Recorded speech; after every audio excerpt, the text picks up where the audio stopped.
Sun of Krypton Superman versus kid gods को defeat करने की कैपेबिलिटीज रखते हैं और दोनों ही अपने यूनिवर्स के one of the most powerful super heroes में से एक हैं। तो इस वीडियो में हम ये देखने वाले हैं कि सुपरमैन और गोस्ट राइडर के बीच अगर कभी बैटल हुई तो इन दोनों में से विनर कौन होगा। So without wasting any time let's start. लेकिन उससे पहले तुम चैनल को सब्सक्राइब करके बेल नोटिफिकेशन को ऑल पे सेट कर लो ताकि आने वाली वीडियोस के अपडेट तुम मिस ना कर पाओ। और अगर तुम्हें गोस्ट राइडर वर्सेस थॉर की वीडियो देखनी है या फिर थॉर वर्सेस सुपरमैन की वीडियो देखनी है तो लिंक डिस्क्रिप्शन में होगी, उसे जाकर एक बार जरूर चेकआउट कर लेना। आज की ये बैट पहले हम बात कर लेते हैं सुपरमैन के बारे में, क्योंकि सुपरमैन के बारे में लगभग तुम में से हर कोई जानता ही होगा। तो देखो, सुपरमैन एक एलियन है जो कि क्रिप्टॉन प्लेनेट से आया है और उसे एवोल्यूशन से पावर्स मिलते हैं और वो हमेशा से पृथ्वी पर ही रहा है। डायरेक्टली बोलो तो ये चीज सुपरमैन को अनइमेजिनेबल पावर्स देती है। इन्हीं पावर्स के कारण सुपरमैन डीसी के अंदर गॉड्स का टाइटल होल्ड करता है। अगर बात करें सुपरमैन के स्ट्रेंथ और ड्यूरेबिलिटी की तो देखो, सुपरमैन के स्ट्रेंथ किसी भी डीसी गॉड के मुकाबले बहुत ही ज्यादा है। वो लिटरली कुछ भी कर सकता है। अब उसका एग्जांपल हमने मूवीज में देखा है कि उसने एक स्पेस शटल को लिफ्ट किया है, उसने बिल्डिंग को लिफ्ट किया है, उसने एक शिप को खींचकर एक प्लेस से दूसरे प्लेस तक पहुंचाया है यहाँ। लेकिन अगर वहीं बात करें कॉमिक्स की तो देखो, सुपरमैन की बात ही अलग है, क्योंकि कॉमिक्स के अंदर सुपरमैन ने एक प्लेनेट को अपने प्लेस से उठाकर दूसरे प्लेस में पुट किया हुआ है। यानी कि सुपरमैन की स्ट्रेंथ बहुत ही ज्यादा है, जिसे और ज्यादा एक्सप्लेन करने की मुझे ज्यादा जरूरत भी नहीं है। और अगर बात करें ड्यूरेबिलिटी की तो देखो, मुझे नहीं लगता कि डीसी के अंदर सुपरमैन से ज्यादा ड्यूरेबल कैरेक्टर कोई और होगा। अगर कोई है तो तुम कमेंट्स में बता सकते हो, क्योंकि सुपरमैन के ऊपर किसी भी human made weapon like guns, bullets, missile या फिर किसी भी एलियन टेक का इफेक्ट नहीं होता है। तुम ह्यूमन मेड वेपन्स की तो बात छोड़ो, यहाँ तक कि सुपरमैन के ऊपर स्टेपेनवुल्फ जैसे न्यू गॉड की एक्स तक का भी कोई इफेक्ट नहीं हुआ था। इसके अलावा सुपरमैन के ऊपर न्यूक्लियर ब्लास्ट तक का भी कोई इफेक्ट नहीं हुआ था और वो जल्दी हील भी हो गया था। सो उसकी ड्यूरेबिलिटी काफी ज्यादा हाई है।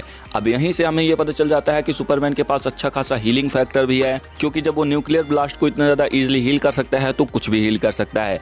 बस उसके पास येलोसन होना चाहिए, क्योंकि येलोसन ही सुपरमैन की पावर्स का सोर्स है। और अगर बात करें स्पीड की तो देखो, सुपरमैन की स्पीड काफी ज्यादा है। तुम इसका अंदाजा इससे लगा सकते हो कि वो इजीली स्टेपेनवुल्फ के पंच को आते हुए देख पा रहा था। इसके अलावा वो फ्लैश को भी देख पा रहा था, यहाँ तक कि फ्लैश के अटैक्स को भी देख पा रहा था और वो फ्लैश की स्पीड को मैच भी कर रहा था। और हम सब जानते हैं कि फ्लैश कितना ज्यादा तेज है। सो सुपरमैन की स्पीड बहुत ही ज्यादा है, लिटरली बहुत ही ज्यादा है, क्योंकि फ्लैश को हमने लाइट ऑफ स्पीड से भी ट्रेवल करते हुए देखा है। इन सब के अलावा सुपरमैन के पास heat vision, x-ray vision, super human stamina, super smell, sharp senses, telekinesis जैसी काफी सारी पावर्स हैं। और हाँ, सुपरमैन के पास फ्लाइट एबिलिटी भी है, जिससे वो फ्लाई कर सकता है। इन सब के अलावा भी सुपरमैन के पास इतनी ज्यादा पावर्स है कि अगर मैं उन सभी को एक एक करके बताने लगूं तो गारंटेड 15 से 20 मिनट की एक प्रॉपर वीडियो बन जाएगी। और अगर इस वीडियो में 1 के लाइक आ जाते हैं तो भाई मैं वो वीडियो जरूर बना दूंगा, लेकिन उस वीडियो बनाने का कोई सेंस है नहीं। लेकिन अगर तुम्हें अभी भी सुपरमैन की पावर्स का अंदाजा लगाना है तो तुम इससे लगा सकते हो कि जस्टिस लीग के अंदर सुपरमैन ने मदर बॉक्सेस को अलग किया है। हाँ, उसमें उसने साइबॉर्ग की हेल्प ली थी, लेकिन उसी ने अलग किया है। और ये मदर बॉक्सेस क्या है तो मैं तुम्हें बता दूं कि मदर बॉक्सेस उतनी ही पावर होल्ड करते हैं जितना कि एमसीयू के अंदर इन्फिनिटी स्टोन। तो तुम अब समझ ही गए होगे कि मदर बॉक्सेस कितने ज्यादा पावरफुल हैं। इसके अलावा हमने देखा कि उसने स्टेफेनवुल्फ को कितनी बुरी तरह से हराया था, जो कि पूरी जस्टिस लीग पर भारी पड़ रहा था। साथ ही उसने पूरी जस्टिस लीग को अकेले बीट किया है जस्टिस लीग के अंदर। सो सुपरमैन बहुत ज़्यादा पावरफुल है। और अगर बात करें सुपरमैन की वीकनेस के बारे में तो सुपरमैन की मात्र कुछ ही वीकनेसेस हैं, जैसे कि मैजिक और क्रिप्टोनाइट। इन्हीं सब कारणों के कारण सुपरमैन को हराना किसी भी कैरेक्टर के लिए नियरली इम्पॉसिबल हो जाता है। तो क्या गोस्ट राइडर उसे बीट कर पाएगा यार? ड्यूरेबिलिटी की तो देखो, गोस्ट राइडर जितनी उसकी स्ट्रेंथ है उससे कहीं ज्यादा वो ड्यूरेबल कैरेक्टर है। उसके ऊपर किसी भी तरह के वेपन्स का कोई इफेक्ट नहीं होता है। हाँ, मानो उसे मूवी के अंदर 2 मिसाइल से नॉकआउट करते हुए दिखा दिया गया है, लेकिन वो बिल्कुल भी सही नहीं लगा मेरे को। लेकिन अभी दिखा दिया गया है तो अब कर भी क्या सकते हैं। गोस्ट राइडर की हीलिंग फैक्टर बहुत ज्यादा तेज है। उसके पास न केवल हीलिंग फैक्टर है बल्कि रीजनरेटिव हीलिंग फैक्टर है, यानी कि वो खुद को रीजनरेट कर सकता है, ना केवल हील कर सकता है। जैसे कि डेडपूल अपने आप को रीजनरेट कर सकता है हील करने के अलावा भी। सो उसके पास रीजनरेटिव हीलिंग फैक्टर है, जो कि काफी ज्यादा अच्छी बात है। और अगर बात करें तो गोस्ट राइडर की दूसरी एबिलिटीज के बारे में तो उसके पास super human speed and agility है। गोस्ट राइडर अपने व्हीकल के हेल्प से इतना ज्यादा तेज ट्रेवल कर सकता है कि उसे किसी भी ह्यूमन के लिए देखना नियरली इम्पॉसिबल होता है। सो गोस्ट राइडर की स्पीड भी अच्छी खासी है। इसके साथ ही गोस्ट राइडर के रिफ्लेक्सेस भी काफी ज्यादा फास्ट है। साथ ही गोस्ट राइडर हेल फायर का यूज करता है, जिसके इस्तेमाल से वो अच्छे को राख कर सकता है। साथ ही हेल फायर के हेल्प से वो बड़े बड़े ब्लास्ट और फायरी टोर्नेडो भी क्रिएट कर सकता है। इसके अलावा गोस्ट राइडर अपने वेपन्स का यूज हेल फायर से फॉर्ज करने के बाद करता है, जिससे उसकी वेपन्स की पावर्स कई गुना ज्यादा बढ़ जाती है। ये चीज हम मूवीज और कॉमिक्स में देख चुके हैं। यहाँ तक कि वो अपने व्हीकल एंड वेपन्स के साइज को भी मैनिपुलेट कर सकता है, ना केवल अपने व्हीकल एंड वेपन्स के साइज को बल्कि वो खुद के साइज को भी मैनिपुलेट कर सकता है।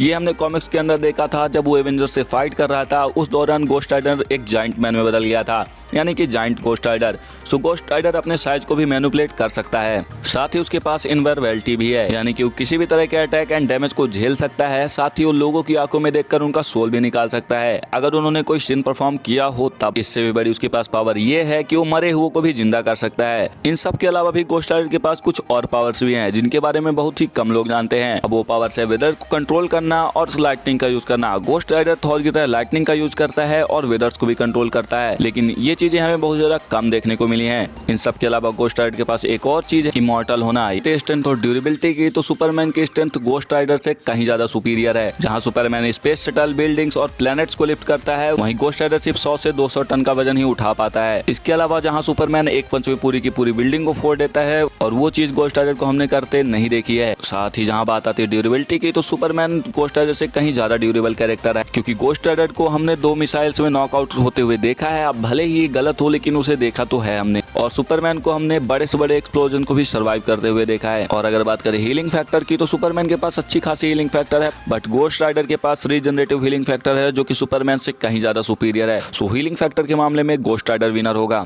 और अगर बात करें स्पीड के मामले में, तो देखो मेरे को लगता है कि स्पीड के मामले में दोनों इक्वल होंगे, क्योंकि सुपरमैन फ्लैश की उस स्पीड को मैच कर पा रहा था जो फ्लैश की स्पीड जस्टिस लीग में थी, और गोस्ट राइडर भी उतनी स्पीड पोजेस करता है जिससे उसे कोई नॉर्मल ह्यूमन देख ना पाए। यानी कि दोनों की स्पीड में भी बराबर हो सकती है, इसलिए मैं दोनों की स्पीड को इक्वल रखना चाहूंगा। लेकिन यहाँ पे सुपरमैन के पास कुछ एडवांटेज आ जाते हैं, जैसे कि फ्लाइंग एबिलिटी, कोल्ड ब्रेथ जैसी चीजें, जो कि गोस्ट राइडर के हेलफायर को रोकने में और उसी हेलफायर से बचने में सुपरमैन को एक अपर हैंड प्रोवाइड करेंगी। तो बात आती है कि आखिर इन दोनों में से विनर कौन होगा। तो देखो मूवीज के अंदर हमने गोस्ट राइडर को 2 मिसाइल से गोस्ट राइडर को नॉकआउट कर देगा, लेकिन यहाँ सुपरमैन गोस्ट राइडर को केवल नॉकआउट कर सकता है, ना कि उसे मार सकता है, क्योंकि गोस्ट राइडर इमॉर्टल है। इसीलिए मैं स्टार्टिंग में बोल रहा था कि ये बैटल कोई डेथ बैटल नहीं बल्कि नॉकआउट बैटल होने वाली है। लेकिन ये बैटल डेथ बैटल में बदल सकती है जब विनर सुपरमैन होगा। ये बात जरूर है कि वहाँ गोस्ट राइडर मरेगा नहीं, सुपरमैन सिर्फ गोस्ट राइडर को नॉकआउट कर सकता है। लेकिन अगर इन दोनों को एक दूसरे के वीकनेसेस का पता हो तो ये एक दूसरे को मार भी सकते हैं। लेकिन इस फाइट का ओवरऑल विनर मैं सुपरमैन को ही रखना चाहूंगा। तुम्हें क्या लगता है, तुम कमेंट्स में बताना, क्योंकि अगर गोस्ट राइडर के पास क्रिप्टोनाइट हुआ भी तो उसे सुपरमैन के पास ले जाना होगा, तब वो कमजोर होगा।